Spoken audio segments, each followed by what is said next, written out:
Hello everyone, আসসালামু আলাইকুম। আজকে আপনাদেরকে রাঁধুনি হালিম মিক্সড দিয়ে হালিম রান্না করে দেখাবো।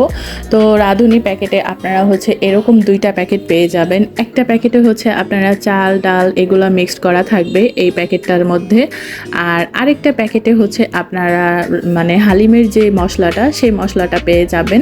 আর এই দুইটা উপকরণই আমি দুইটা পাত্রে আলাদাভাবে ঢেলে নিচ্ছি। তো প্রথম যে উপকরণটা ছিল চাল ডালের মিক্সটা, এইটা আমি এখন একটু ভালোভাবে পানি দিয়ে এটাকে মিশিয়ে আমি প্রায় 2 ঘন্টার জন্য রেখে দেব। আপনার হাতে যদি সময় না থাকে 1 ঘন্টা বা 40 মিনিটের মতো রেখে দিবেন।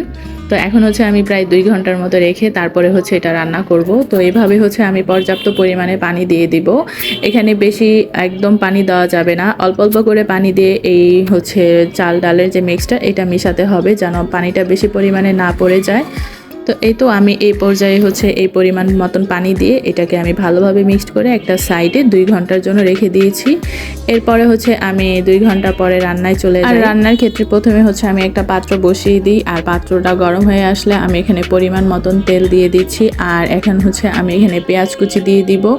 পেঁয়াজটা দিয়ে আমি ভালো মতন পেঁয়াজটাকে সফট করে ভেজে নেব। আর পেঁয়াজ ভাজার সময় আমি এখানে একটা তেজপাতাকে 3 ভাগ করে তারপরে দিয়ে দিলাম ছিঁড়ে।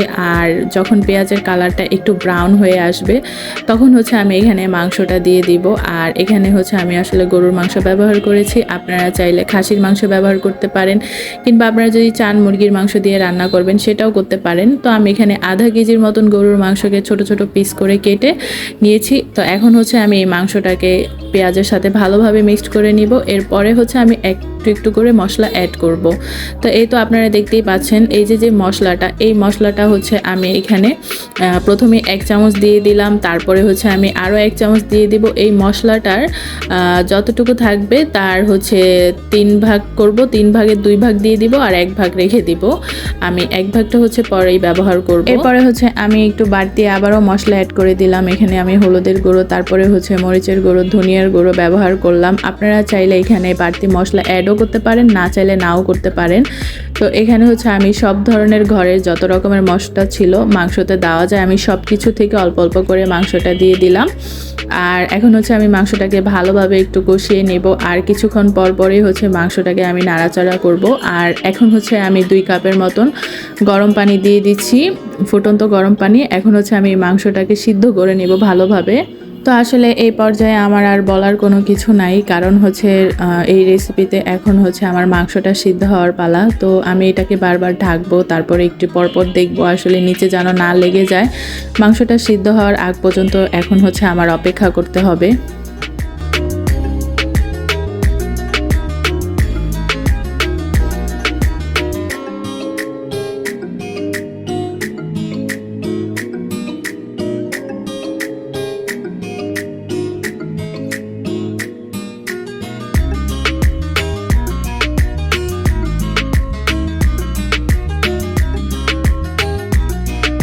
আর এখন এই পর্যায়ে আমি চেক করে দেখলাম যে আমার মাংস রান্না হয়ে গিয়েছে। তো এখন আমার যে মিক্সচারটা ছিল সেই মিক্সচারটা আমি এখানে দিয়ে দিব।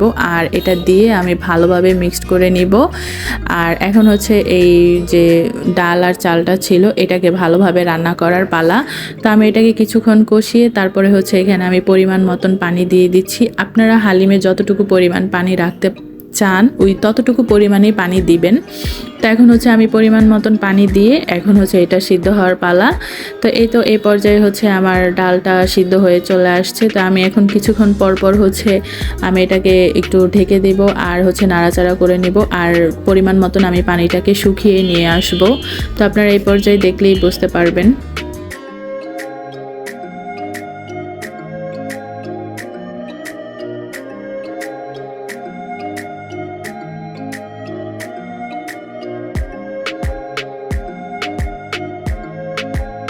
আর এই তো এখন এই পর্যায়ে তেলগুলো উপরে ভেসে চলে আসছে, তার মানে আমার এখন হালিমটা রেডি। আর যেই আমার বাকি অর্ধেক যে মশলাগুলো ছিল আমি বলেছিলাম পরে ব্যবহার করব, এখন এই তো এই মশলাগুলো ব্যবহার করে দিলাম। তো এই মশলাটা দিয়ে আমি জাস্ট 2-3 মিনিটের মতন এই হালিমটাকে জাল করে নিব। আর উপরে থেকে পেঁয়াজ বেরেস্তা দিয়ে দিব। এরপর আমি নামিয়ে নিব। আর এই তো হয়ে গেল আমার আজকের হালিম।